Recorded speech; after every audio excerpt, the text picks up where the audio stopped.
নমস্কার বন্ধুরা, আজ আমরা চলেছি ভারতের ইতিহাসের এক অদ্ভুত রহস্যে ঘেরা অলৌকিক স্থানে, ওড়িশার কোণার্ক সূর্য মন্দিরে। কিন্তু আজ শুধু ইতিহাস নয়, আমরা শুনব এমন কিছু কথা যা আপনাকে কাঁপিয়ে দেবে। এমন রহস্য যা বিজ্ঞানও আজও পুরোপুরি ব্যাখ্যা করতে পারেনি। কি সেই রহস্য? কিভাবে তৈরি হলো এই মন্দির? কি সেই অলৌকিক শক্তি? আপনি কি কখনো ভাবতে পেরেছেন ১৩তম শতকে এমন এক মন্দির তৈরি হয়েছিল যার গঠন বিজ্ঞানকে আজও অবাক করে?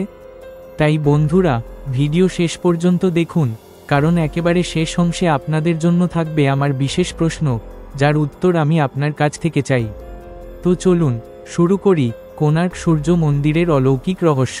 ওড়িশার সমুদ্র উপকূলে দাঁড়িয়ে থাকা এই মন্দির শুধু একটি উপাসনাস্থল নয়, এটি এক জীবন্ত ইতিহাস। প্রায় ৭৫০ বছর আগে ১২৫০ খ্রিস্টাব্দ নাগাদ গঙ্গা বংশের রাজা নরসিংহদেব প্রথম এই মন্দির তৈরি করান। বলা হয় এই মন্দির তৈরিতে কাজ করেছিলেন প্রায় ১২০০ শিল্পী। ১২ বছর ধরে তাদের কঠিন পরিশ্রমের ফসল ছিল এই সূর্য মন্দির। এটি তৈরি হয়েছিল সূর্যদেবকে উৎসর্গ করে। ভারতবর্ষে সূর্যদেবের উপাসনা প্রাচীনকাল থেকেই চলে আসছে, কিন্তু কোণার্ক সূর্য মন্দির সেই উপাসনাকে দিয়েছে এক স্থাপত্য শিল্পের সোনালী রূপ। এটি তৈরি হয়েছে এমনভাবে যে সূর্যের প্রথম কিরণ ঠিক মন্দিরের গর্ভগৃহে পড়ে, যেন সূর্যদেব স্বয়ং এসে আশীর্বাদ দেন। কিন্তু এর পেছনে কি শুধু ধর্মীয় ভাবনা ছিল, নাকি এতে লুকিয়েছিল জ্যোতির্বিদ্যার অদ্ভুত জ্ঞান? বিজ্ঞানীরা বলেন এই মন্দির স্থাপিত হয়েছিল এমন নিখুঁত কোণে যাতে সূর্যোদয়ের সময় প্রথম আলো গর্ভগৃহে প্রবেশ করে। কিন্তু এত নিখুঁত নকশা ১৩তম শতকের মানুষ কিভাবে করল? এটাই প্রথম রহস্য। বন্ধুরা, কোণার্ক মন্দির শুধু মন্দির নয়, এটি আসলে এক বিশাল সূর্যরথের আকারে তৈরি। আপনি যদি উপরে থেকে দেখেন, মনে হবে এক বিশাল রথ দাঁড়িয়ে আছে। মন্দিরের দুই পাশে ১২টি করে মোট ২৪টি পাথরের চাকা, প্রতিটি চাকাই প্রায় ১০ ফুট ব্যাসের। এই চাকাগুলি কেবল সাজানো নয়, এর প্রতিটি স্পোক বা দাঁত সূর্যঘড়ির মতো কাজ করে। আজও স্থানীয় গাইডরা দেখিয়ে দেন কিভাবে এই চাকায় ছায়া পড়ে সময় বলে দেওয়া যায়। দিনের আলোর কোণ পরিবর্তনের সাথে সাথে ছায়া সরতে সরতে ঘন্টা ও মিনিট পর্যন্ত বোঝা যায়। এটি এক অসাধারণ জ্যোতির্বিদ্যা। এমন সূক্ষ্ম বিজ্ঞান কিভাবে জানা ছিল সেই যুগে? অনেকে বলেন এটি ভারতীয় শাস্ত্রীয় জ্যোতির্বিদ্যার অন্যতম নিদর্শন। আবার অনেকেই বলেন এমন নিখুঁত জ্যোতির্বিদ্যা জ্ঞান কোনো অলৌকিক শক্তি ছাড়া সম্ভব নয়। কোণার্ক মন্দির কেবল চাকার জন্য বিখ্যাত নয়, পুরো মন্দির জুড়ে ছড়িয়ে আছে অসংখ্য সূক্ষ্ম ভাস্কর্য। প্রায় ১২০০ শিল্পী তাদের জীবন উৎসর্গ করেছিলেন এই মন্দির নির্মাণে। মন্দিরের গায়ে দেবদেবীর মূর্তি, নর্তকী, সঙ্গীতজ্ঞ, পশু পাখি, যোদ্ধা, এমনকি দৈনন্দিন জীবনের অসংখ্য দৃশ্য খোদাই করা। শিল্পীরা এমন জীবন্ত ভঙ্গিতে পাথর কেটেছিলেন যে আজও তা দেখে অবাক হতে হয়। কিন্তু এর চেয়েও রহস্যময় বিষয় মন্দিরের গঠন। মন্দিরটি এমনভাবে পরিকল্পনা করা হয়েছিল যে সমুদ্রের কাছের বালিয়াড়ি, বাতাস, রোদ সবকিছু টেকনিক্যালি মাথায় রেখে তৈরি। কোণার্কের স্থাপত্য শুধু ধর্ম নয়, প্রকৌশল ও বৈজ্ঞানিক জ্ঞানের মেলবন্ধন।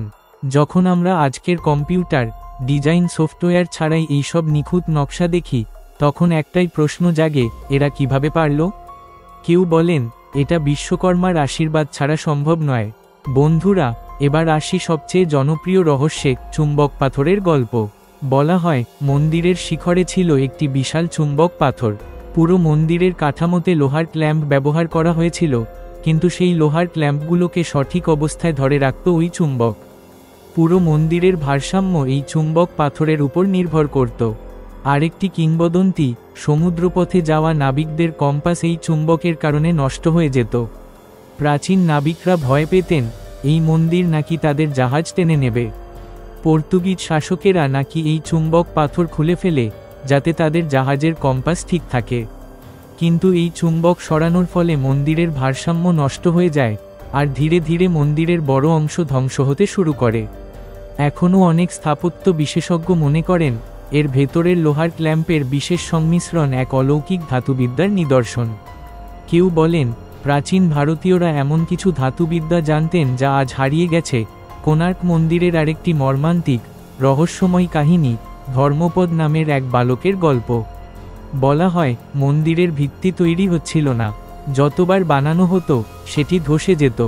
সব কারিগর হেরে যাচ্ছিল। রাজা রেগে গিয়েছিলেন, হয় মন্দির শেষ করো, না হলে সবার প্রাণ যাবে। তখন ওই 12 বছর বয়সী ছেলে ধর্মপদ, বিশ্বকর্মার পুত্র বলে পরিচিত, তিনি সমাধান দেন।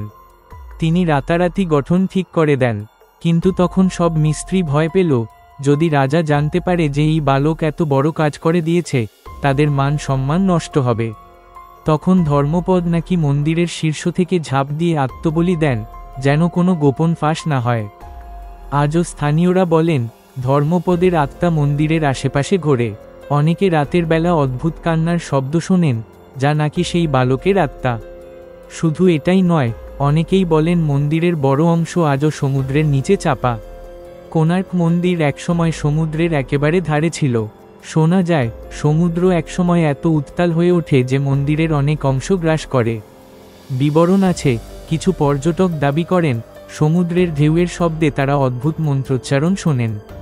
গবেষকরা সমুদ্রের তলদেশ স্ক্যান করে কিছু প্রাচীন স্থাপত্যের ধ্বংসাবশেষ খুঁজে পেয়েছেন, কিন্তু সমুদ্রের ঢেউ, বালুরাশি সব মিলিয়ে সেটি খুঁজে আনা সম্ভব হয়নি। কেউ বলেন, সমুদ্র নিজেই এই রহস্য লুকিয়ে রাখতে চায়। কোণার্ক মন্দির শুধু বিজ্ঞান নয়, অনেকেই একে ভয় পান। রাতের বেলা মন্দির এলাকায় যাওয়া মানা। স্থানীয়রা বলেন, ধর্মপদের আত্মা ছাড়া আরও অনেক অতৃপ্ত আত্মা নাকি এখানে ঘোরে। অনেক পর্যটক অদ্ভুত কান্নার শব্দ, হাহাকার শোনার কথা বলেন। কেউ কেউ বলেন, মন্দিরের ধ্বংসস্তূপের ভেতরে অদ্ভুত ছায়া দেখা যায়, যেটা হাওয়ার সাথে মিশে যায়। ভিডিও, ছবি কিছুতেই স্পষ্ট কিছু পাওয়া যায় না, কিন্তু যারা গিয়েছেন তারা সেই ভয়াবহ অভিজ্ঞতার কথা শোনান। তো বন্ধুরা, আজ এই পর্যন্তই প্রথম অংশ। আপনারা কি কখনো কোণার্ক সূর্য মন্দিরে গেছেন? আপনি কি এই গল্পগুলো বিশ্বাস করেন? আপনি কি মনে করেন এটা শুধু কিংবদন্তি, নাকি সত্যিই এখানে কোনো অলৌকিক শক্তি আছে? কমেন্টে জানাতে ভুলবেন না। ভিডিও ভালো লাগলে লাইক করুন, বন্ধুদের সাথে শেয়ার করুন, আর আমাদের চ্যানেলে সাবস্ক্রাইব করুন, যাতে পরের অংশে আমরা আরও গভীরে গিয়ে এই রহস্যের জট খুলতে পারি। ধন্যবাদ। জয় জগন্নাথ।